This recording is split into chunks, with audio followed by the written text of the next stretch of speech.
Listo. Entonces, Carolina, ¿le parece si empezamos la entrevista? De un, Perfecto. Entonces, solo para mi registro, su nombre y su cargo en la fundación, por favor.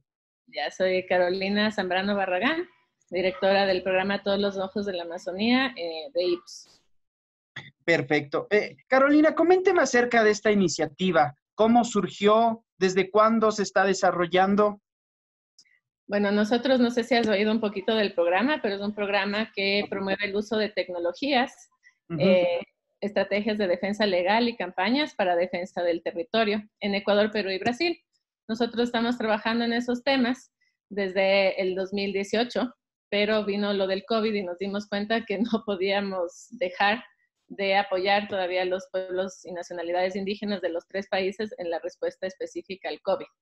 Eh, por dos causas, ¿no? Por un lado, vemos que todas las actividades ilegales, incluso con las que contra las que nosotros luchamos, por ejemplo, la entrada de madereros ilegales, minería ilegal, etcétera, estaba aumentando porque todo el contingente del Estado se puso en las ciudades a controlar la cuarentena, por ejemplo.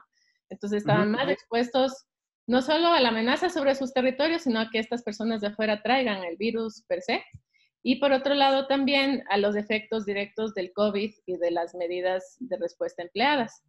Normalmente los pueblos y nacionalidades se han internado en la Amazonía cuando enfrentan una pandemia, pero ahora no necesariamente tienen todos los recursos para poder sobrevivir ahí adentro, porque no sé Correcto. si tú recuerdas, aquí en la Amazonía Norte, en Ecuador, hace 2 meses se dio todo lo del derrame, entonces no necesariamente tienes ni siquiera acceso a agua o Ujú. acceso a los mercados donde puedes conseguir el agua y los recursos. Entonces, tal vez algo que es interesante, este proyecto es apoyado por la Lotería Holandesa, que es Ya. filantropía.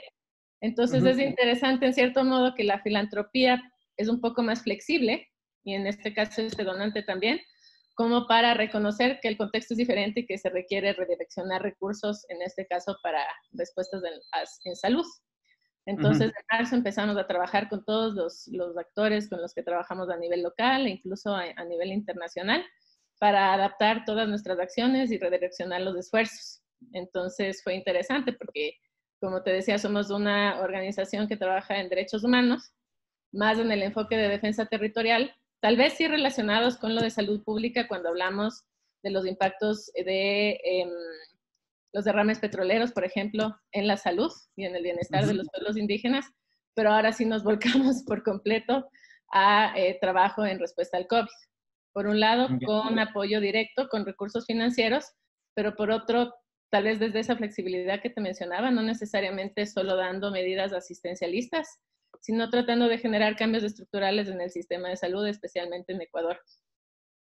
Ya.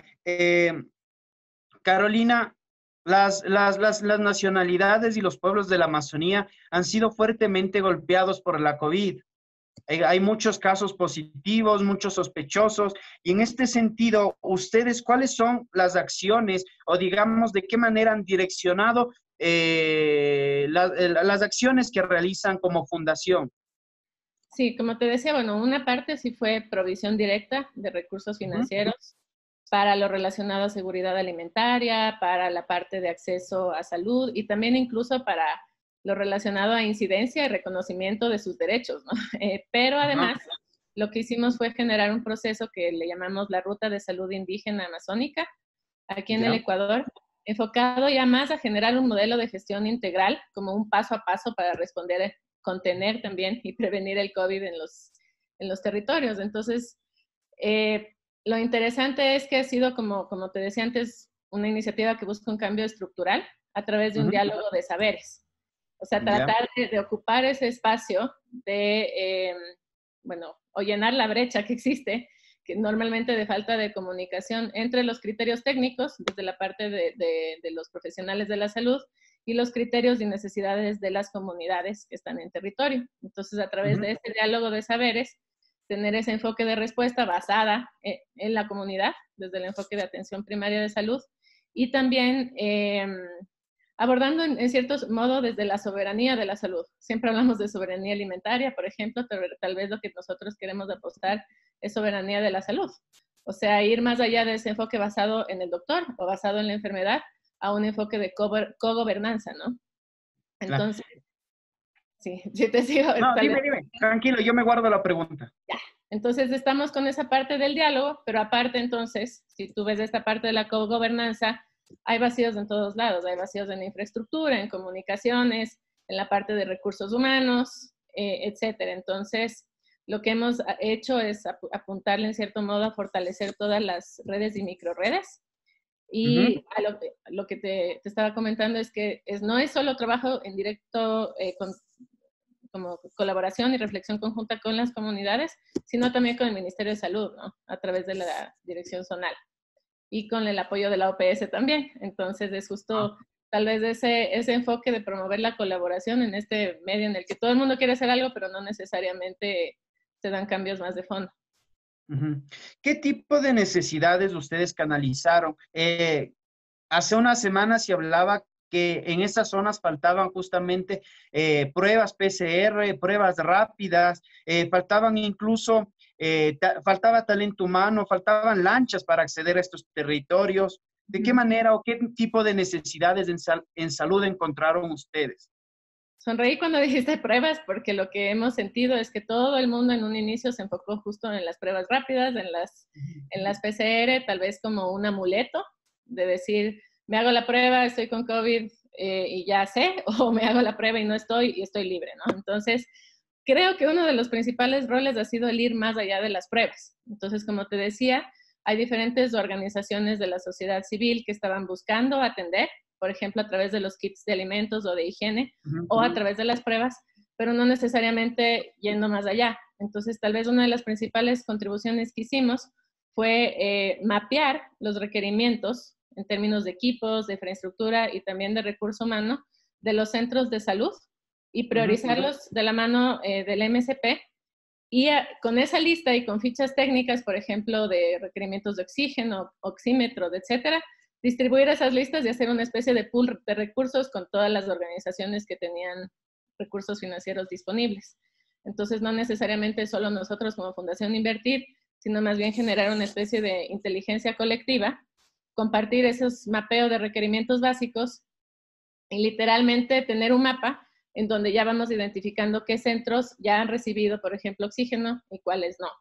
Entonces, ahorita incluso estamos haciendo eso mismo con la OPS para la parte de provisión de oxígeno.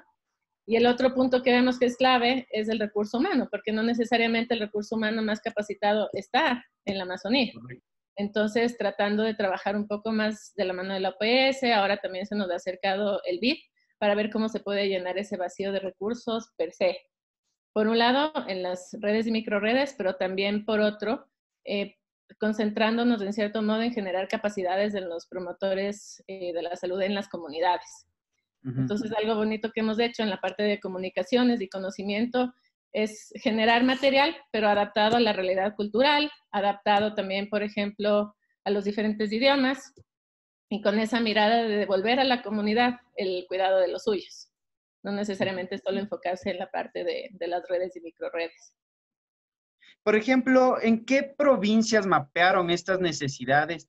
Y sobre todo, una de las, identificaron tal vez la falta de educación en cuanto al aislamiento. Muchas de estas comunidades y los pacientes que estaban allí necesitaban, o mejor dicho, fueron abandonados, no sabían cómo hacer su aislamiento. ¿Ustedes también trabajaron en este campo? Sí, o sea, tal vez lo que hemos tratado de hacer es no solo tener como la mirada desde afuera de decir es falta de educación, sino más bien entender de una mejor manera cómo ellos ven la enfermedad, desde su cosmovisión. Cada nacionalidad interpreta a lo que es la enfermedad de una forma diferente. O sea, por ejemplo, los guaraní lo relacionan con el extractivismo, los Siecopai los relacionan con alguna enfermedad o algo mal espiritual que está en el mundo. Entonces, ni siquiera es que todas las nacionalidades lo ven igual. Entonces, es tratar de recuperar esa mirada, esa cosmovisión y abordarla desde ese punto. Y lo otro es también reconocer que el cuidado de las personas enfermas se da a nivel de comunidad y a nivel de colectivo. Entonces, tratar de ver cómo lo que se propone en términos de aislamiento, uso de mascarillas, etcétera, se adapta justo a esa mirada y tiene un enfoque intercultural. De todas formas, hay mucha desinformación, tanto en las ciudades como Claro. en la Amazonía per se. Y lo que tratamos de hacer es llevar un poco más de información basada en evidencia, pero con ese enfoque intercultural. De todas formas, y estamos mapeando, lo que hemos hecho también es un mapa, con georreferenciación, y la idea es identificar de los 200 centros de salud que están en la región, hemos visto que 90 podrían atender los casos de COVID-19, y lo que hacemos también es identificar literal la ruta, o sea, el paso a paso para llegar a ese centro. ¿Sí? Tratando, por supuesto, como dije antes, de fortalecer la atención primaria en la comunidad, pero después sí definiendo exactamente la ruta para llegar allá, de manera conjunta nuevamente con las comunidades, porque hay unas que, no sé, son 2 días en lancha, después, primero la mula, después la lancha, después el transporte, ¿no? Entonces, ha sido bonito porque tenemos hasta un grupo de WhatsApp también con algunas organizaciones, ahí sí ONGs, y se intercambia información en cómo adaptar una avioneta, por ejemplo, para poder entrar con camilla, y además alguien del personal de salud, porque no entran.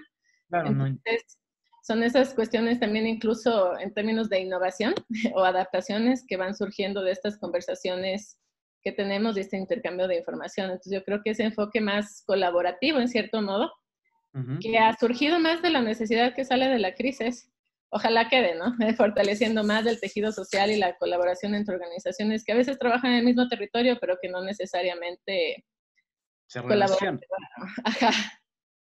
Bueno, y ahí sí quiero decir que el punto central ha sido también trabajar con las estructuras de representatividad de las organizaciones indígenas, como la CONFENIAE, ¿no? Porque es a través de esas estructuras orgánicas que uno puede hacer algo en realidad. Carolina, ¿cómo ha visto la asistencia del gobierno en estos meses justamente a esas comunidades? En primera instancia, los dirigentes denunciaban un abandono total por parte del gobierno. De ustedes, desde el lado social, ¿cómo han visto esto? ¿Qué encontraron al respecto? O sea, yo creo que todos los actores de la sociedad reconocemos una institucionalidad totalmente debilitada, la falta de recursos financieros, la falta de recursos humanos, como te decía, a nivel territorial en la Amazonía. Sin embargo, hemos hecho todo lo posible para trabajar de la mano con ellos, porque a la final, si queremos tener un sistema de salud pública fortalecido, es de la mano de del Estado y de los pueblos y nacionalidades indígenas. Entonces, también sí quiero resaltar la apertura que han prestado, ¿no? Alfredo Amores, que es el director zonal, o coordinador zonal, se ha prestado totalmente disponible. No, tenemos a veces reuniones, nuestro equipo el sábado 7 de la mañana o en la noche totalmente para tratar de ver la mejor forma de responder, pero creo que sí hay que reconocer que el Estado está desbordado. Pero también reconozco que dentro de ese desbordamiento han prestado como, o sea, se han abierto a recibir asistencia y a colaborar, ¿no?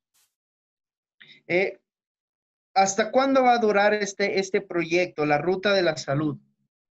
Bueno, nosotros, como te decía, como parte de la adaptación, en cierto modo, de nuestro programa, contratamos un equipo con el que trabajamos con una experta en salud pública, una antropóloga, un comunicador, justo de comunicador en crisis, y por lo menos hasta septiembre estamos con este equipo, pero yo sí puedo decir que de aquí en adelante seguiremos con esta parte relacionada al fortalecimiento del sistema de salud.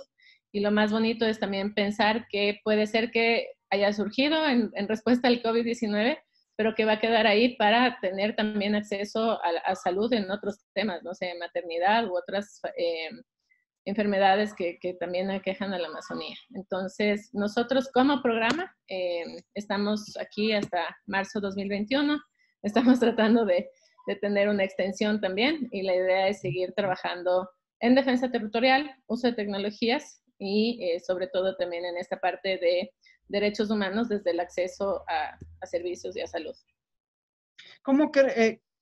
¿Cuál considera que sería el impacto en estas comunidades de que organización civil, Estado, de alguna manera, organizaciones internacionales no se hayan unido? Creo que o sea, el impacto positivo creo que viene de esta unión. De todas formas, toma tiempo la unión, toma generar relaciones de confianza en las que hay que invertir, legitimidad, etcétera, ¿no? pero creo que lo que estamos logrando viene justo de esa unión, pero tal vez no solo hablar de colaborar y ya, sino el enfoque con que entras. Una cosa es reflexionar de manera conjunta qué se requiere y cómo se cubre esa necesidad. Y ahí es donde se van cambiando en cierto modo las relaciones de poder per se, ¿no? O sea, no es que nosotros desde Quito llegamos, este es el protocolo, síganlo, sino que construyamos un protocolo juntos para poder responder al COVID, por ejemplo, desde su realidad. Yo espero que las relaciones de confianza que están surgiendo ahora y estos beneficios que trae la colaboración al unir recursos, al unir ideas, al unir conocimiento, ya quede para después, incluso más allá de esta parte de respuesta a la pandemia. ¿Qué tipo de necesidades justamente en este momento hacen falta cubrir? Bueno, nuevamente, claro, hemos empezado a cubrir lo de infraestructura y equipamiento, pero eso sigue pendiente, ¿no? Entonces, nosotros, como te decía, tenemos un mapeo de estos requerimientos, una lista y relacionada con cada centro, y vamos poniendo como un visto a los centros que ya reciben. Ajá, es un checklist. Nuevamente priorizado por las comunidades y priorizado por el MSP. Y claro, o sea, se han conseguido oxígeno, oxímetros y algunos medicamentos, incluyendo paracetamol, pero de todas formas ese checklist sigue por llenar, ¿no? Entonces, o sea, más bien lo que quisiera es aprovechar esta oportunidad para invitar a que la gente o las organizaciones que quieran colaborar se pongan en contacto con nosotros justamente para tener ese tipo de información e incluso, como te decía, en algunos casos podemos dar la información de fichas técnicas para poder facilitar la compra de diferentes insumos, porque muchas de estas organizaciones no somos expertas en salud pública. Entonces, tal vez todo este apoyo en lo relacionado a lo técnico e incluso administrativo financiero sí agrega mucho valor en cierto modo. Sí es muy importante pensar en la sostenibilidad después de que estas organizaciones dejen de enfocarse, por ejemplo, en la respuesta al COVID, y por eso creo que justamente la relación con el MSP y con las comunidades es esencial, ¿no? De alguna manera, ¿tú crees que la COVID ha hecho que se enfoquen y se ponga mayor atención a estos grupos vulnerables? No sé, yo creo que es interesante ver que muchos de los que han puesto la atención en la respuesta a estos grupos son los que ya trabajaban con estos grupos en términos de defensa de derechos, de conservación de la Amazonía, de protección del ecosistema. Lo que sí ha hecho es poner en evidencia la doble vulnerabilidad a la que están sujetos. Como te decía, por un parte la vulnerabilidad que tienen mayor frente al COVID y el acceso a servicios de salud, y por otro, todas las amenazas que ya viven en sus territorios por la deforestación, extracción de recursos naturales, acciones ilegales, etcétera, ¿no? Creo, ojalá, que esta mayor visibilización de esa realidad y también de esta mayor acción colaborativa con los diferentes actores sí traiga más atención de otros actores de la sociedad que no necesariamente estaban enfocados allá. Yo sí creo que hasta ahora, tal vez, bueno, puede ser que recientemente esté cambiando un poco más, pero el COVID se volvió en un problema urbano. Mucha de la atención del Estado, de la cooperación, de los diferentes actores se centró en lo urbano y tal vez dejamos, porque es donde más personas hay y tal vez más interacción, pero tal vez dejamos de lado por algún tiempo todo lo relacionado a la parte rural y sobre todo a las personas que viven en ecosistemas frágiles como la Amazonía. ¿Este tipo de proyectos se está replicando en otros países de Latinoamérica? Estamos tratando de llevar esta iniciativa a Perú. Perú es enorme, ¿no? Y tienes, por ejemplo, otra institucionalidad, pero lo que queremos hacer es empezar con Madre de Dios y Loreto, que son los lugares donde nosotros trabajamos ya con el programa en estas estrategias de defensa territorial. En Brasil, lo que estamos haciendo es más trabajar justo con un grupo de organizaciones y de pueblos indígenas en un proyecto de telesalud, telemedicina, en Amazonas, en uno de los estados que han sido más afectados. Entonces ha sido interesante porque en cada lugar hay diferentes enfoques o diferentes espacios donde nosotros podemos jugar un rol. Tal vez también en esto que te comentaba de apoyar con recursos financieros directos, lo que hemos visto son otro tipo de necesidades, por ejemplo, en acceso a Internet y comunicaciones, porque muchas de las personas se contagiaron al tener que salir de las comunidades para acceder a un teléfono o al Internet. Entonces, ver cómo fortalecer esta infraestructura en comunicaciones también son otro tipo de medidas que estamos apoyando y que de todas formas incluso después quedan para esta parte que nosotros también trabajamos del uso de tecnologías para recoger evidencia sobre deforestación, violación de derechos humanos y usar esa evidencia para acciones legales o de comunicación y campañas. ¿Cuál sería su mensaje final para la comunidad médica? Que muchas veces son reacios a ir a lugares como la Amazonía, los lugares rurales. Yo creo que tal vez redireccionar los esfuerzos o volver el enfoque o repensar el sistema de salud desde la atención primaria de salud, ¿no? Reenfocando todos los esfuerzos alrededor de la comunidad, para y con la comunidad, y generando esta mirada de no solo llegar con un enfoque asistencialista, sino sobre todo de una cogobernanza y una soberanía de la salud, ¿no? Entonces, no necesariamente enfocar toda la respuesta en los médicos, sino enfocar la respuesta en la comunidad y reflexionar de manera conjunta con la comunidad cómo responder a esta situación en la que nos encontramos. Por ejemplo, ustedes que ya trabajan ahí desde hace varios meses, e incluso, ¿cómo han visto que las comunidades reaccionan a esta enfermedad? Aquí en la ciudad, por ejemplo, se ve ahora que se tiene miedo al salir, que se tiene mucha más precaución. En esas comunidades, ¿cómo viven la pandemia? Lo más generalizado y lo que se dio primero, y tal vez recuperando la memoria histórica, es cómo se reaccionaba antes frente a otras enfermedades, es el autoaislamiento, ¿no? E incluso este autoaislamiento, en algunos casos, de la mano con vigilancia territorial y prohibir que otros actores entren al su territorio, y recuperando un poco la soberanía y el poder de decidir sobre el territorio, ¿sí? De todas formas, eso vino con este problema de falta de acceso a comida, a agua y a medicinas en general. Entonces, fue bastante complejo. Yo creo que en cierto modo también esta falta de confianza en actores del Estado sí ha influido en la respuesta per se y en la capacidad de confiar de que el Estado va a prestar el servicio y va a garantizar el ejercicio de su derecho a la salud, ¿no? Tal vez volviendo a lo de los mensajes a los médicos, recordar que este es un tema de salud pública, entonces que yo comentaba con alguien de mi equipo que yo soy bióloga, yo no soy experta en salud ni nada, pero me hizo caer en cuenta que eso de la salud pública es una cuestión que está relacionada con factores culturales, ambientales, sociales y desde el enfoque de bienestar.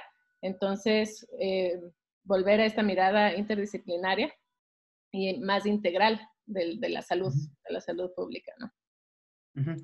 Carolina, ¿algún otro dato que le haya faltado mencionar o le gustaría enfatizar dentro de la nota? Sí, tal vez que no solo hemos trabajado con ONGs y el Estado, sino también con la academia.